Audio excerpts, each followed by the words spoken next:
Hello, I am Devina, and hello to all of you bold, beautiful, brilliant, and evolving souls. Today, I'm going to talk about existential anxiety and angst. But first, I would really love to just thank all of you for being here and, so that we can share our journeys together. I know, yeah, it can be a very lonely, long, and hard haul. So, yeah, I just really appreciate any comments that you make, and I'm yeah, so grateful that you're here. And also, yeah, I always leave my email and a donate link if you would like to either contact me or donate what you can give to my channel. So, existential anxiety and angst is something that's, I think, pretty much very common with people with C-PTSD. In fact, I believe it is both a flashback and also sort of part of the process of awakening. But that being said, it is extremely painful, this kind of existential, the intense anger and rage and the intense terror and fear that we feel over our existence. And healing from C-PTSD, awakening to the reality of what your childhood was, of what the world is shocking. And it can bring up a lot of questions. Um, I wrote a whole bunch down here. I'll just sort of go through them. Like, who am I? Really, who am I? What am I? Why am I here? Why do I exist? Is there any purpose to my life? Is there any point in anything? Um, like, what is this place? So many times I ask myself, like, what is this place? Um, is there a God? That's a normal question to ask. And does my life matter to God? Am I actually important, or is this just sort of some indifferent being that, is having a fun time, like, am I just a puppet? Sometimes I feel like I'm just like a puppet or a pawn to whatever this creator is, and I'm just like really nothing. Which can also be, as you can see, a flashback to how you feel having a narcissistic parent, that you're just a puppet or a pawn or you're being used. So it's very interesting how these things are sort of, I think, connected. And so that's why I do believe it's a flashback, that it's feelings and thoughts that I had in my childhood that I had to like suppress and repress. Am I in control of anything? Do I actually have control? Do I have choice? Do I have free will? I'm not sure. Or is everything kind of just basically predetermined? Is my life like a river and I'm just like a rowboat, and maybe I get to steer a tiny bit, but basically anyway, the river is carrying me in some direction and I don't have control over that. That's sometimes how I feel. Um, am I actually making a choice, or is it just all subconscious programming, right? Up until now, how much of my life is, like for the first like 40 years of my life is pretty much just subconscious living. Um, and what other words here? A few more. Um, is my life a cruel joke? I mean, when you're in pain, constant emotional pain, day after day, moment after moment, you begin to wonder, right? You begin to wonder, was my life just a cruel joke? I had a horrendous childhood, and now I get to relive it. You wonder, right? Is there a God that's laughing? Is there a God that's like entertained, amused? And all these thoughts can bring up, a lot of anger. Another one, excuse I am going to swear here just so you're aware, but like, fuck this world. I don't know. I've said that many times recently, just like, fuck this world. Like, it's just like, you wonder what is even like good, or where am I going here? Like, is it actually going to get better? And another one is just, it's so unfair. And this is a strong feeling that I think we had as children. This is so unfair. And all of this is sort of under the umbrella of like denial, like it's not supposed to be like this. My parents shouldn't be doing this. My parents are supposed to be loving. My parents are supposed to be meeting my needs. So all of this is just sort of that like, this can't be happening. This isn't happening. Shouldn't be happening. It shouldn't be this way. And so we grow up with this denial. And this is what a dysfunctional family does to a child, that you grow up in denial of pain and death, right? Your parents don't acknowledge, because they're in denial, they're in full on denial, that there is pain. So they deny your pain. So they invalidate your feelings. So they minimize your feelings. And along with that, they pretend that death doesn't exist. And so you kind of go along with that sort of this household of, denial. And then the whole world is really in denial. Most people are in denial of death. We just walk around going, no, I'm not really going to die, right? But as you start to heal and awaken, you start to realize I am going to die. And so that's why all this stuff starts coming up, because it's sort of like, I start to becoming aware that I am going to die, like really like feeling it, like not just like intellectual idea, but like knowing it in your body, in your soul, I'm in your heart. But at the same time, there's this like denial that's like, say it isn't so, say it isn't so that I'm actually going to leave this planet. And then what is the purpose of anything? And if my life is just struggle and pain, why do I continue? Why am I doing this? And you can just have a ton of, yeah, just unanswered questions, and it can be so incredibly just painful. And so if you're going through this, I just want you to let you know that it's normal, and I believe it's a symptom of CPTSD. I believe it's what people who've had a lot of trauma go through, because of the amount of denial that they had to live with in order to survive their childhoods.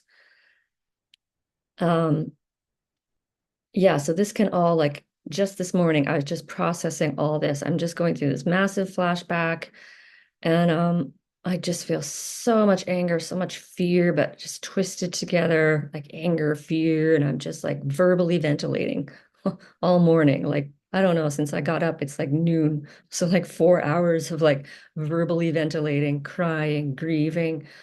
And it takes so much grief, because we have to um yeah, grieve our whole life. And the longer the longer you've been in denial, the longer, the more you have to grieve. For me, it's a lot. I'm 53. Like, I keep looking back on my life and think, oh fuck, my life was a fucking disaster.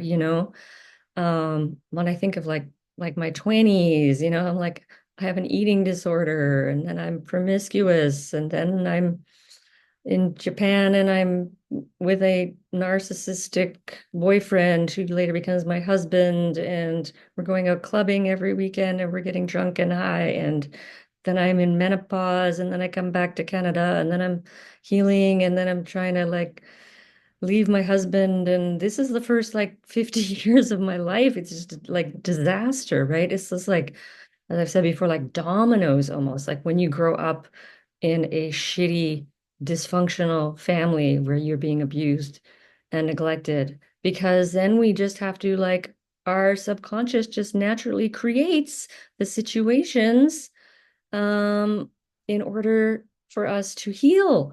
But it's hell, because we're subconsciously recreating our hellish childhood, right? So so we bring up, all these triggers, like being alone and feeling loneliness and feeling anger and feeling terror. And so it just is like, it's so like maddening, like what feeling like I have no real control over this. It's just sort of unraveling, like, and when does it end? And will I even live through this, live to see the other side of all this pain? Will I live to see a day when I'm not living in trauma and in trauma responses every single day, every moment of my day. Um, this is extremely, extremely painful. And intellectually, like there's a part of me, there's an adult part of me after I go through all that, and sometimes it's all day pretty much, anger and fear and shame and just, oh, and like this misery really. And finally, at the end of the day, I settle down and I'm in my bed and the intellectual part of me and the adult part of me, and I'm sort of regulated by then.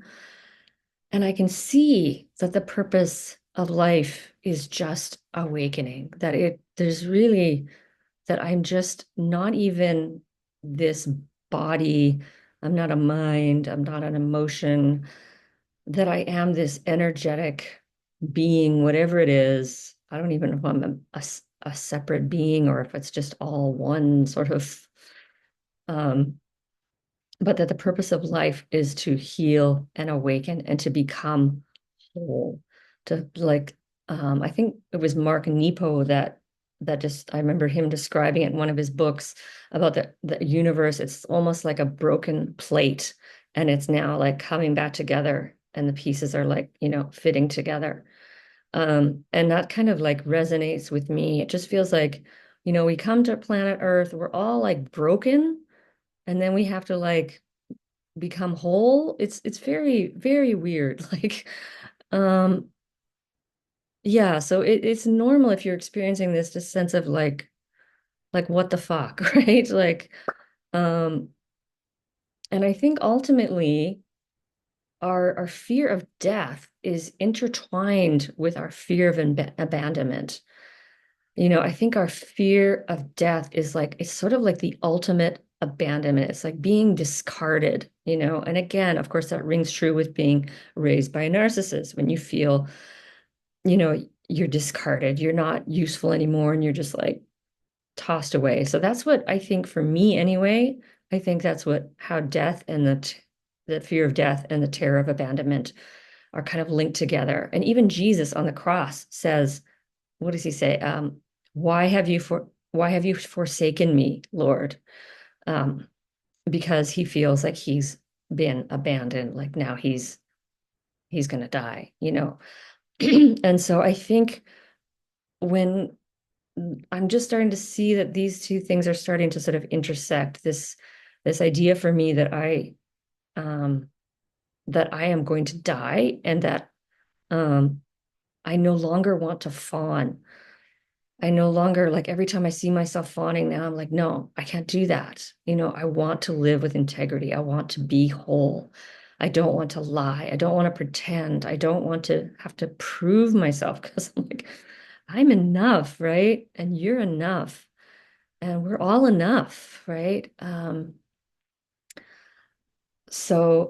think, that terror of abandonment, and I think, where did I write down here? Like as children, where did I write this? As children, our reality is that, we're constantly in pain and we're constantly scared to death. We fear for our lives.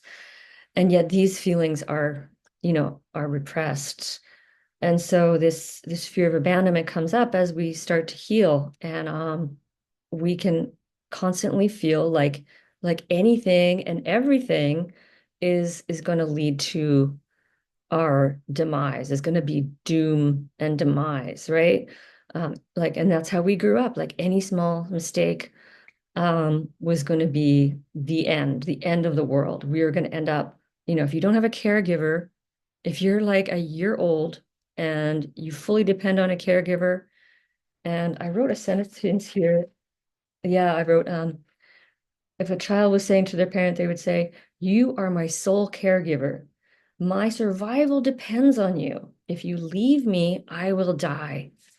And so a child grows up like this and faces just constant, constant terror that they're going to die. And so I think, oh my God, like I've spent my whole life in terror of abandonment, and then I'm going to die. Like, this is also like, what? Like, I want to like eventually know what it's like to not have fear every single day and not to live in survival, not just I'm living to exist, right? I'm everything I do is just so I can exist.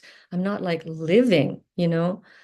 Um, so the only thing I'm hoping for is that one day I'm gonna like that I will experience like like living as a whole, authentic person who feels relaxed in the world, who feels connected, who feels safe, who actually gets to experience joy before I die. Um, and anyway, I hope this is sort of making sense. It's all just sort of like sometimes I just want to speak and like try to express, because some of this is so hard to even articulate. And maybe you can relate to that. Like, how do you even articulate what's happening? Because healing is it's so complex. There's so many things twisted in together. Um, and so anyway, I hope that that is somehow validating or resonates with you today. Um, yeah, I'm wishing you just so much peace and wishing you many blessings on your journey of healing and awakening. And just hold on. I swear, just hold on and keep getting up, keep getting up. And if you're having these kind of existential things, it's like let it out, or maybe, let it out for as much as you need to let it out. I think that's allowing is always just the key thing. So anyway, thank you for watching. Thank you for being here. And I'm Davina at Boldness Blooming.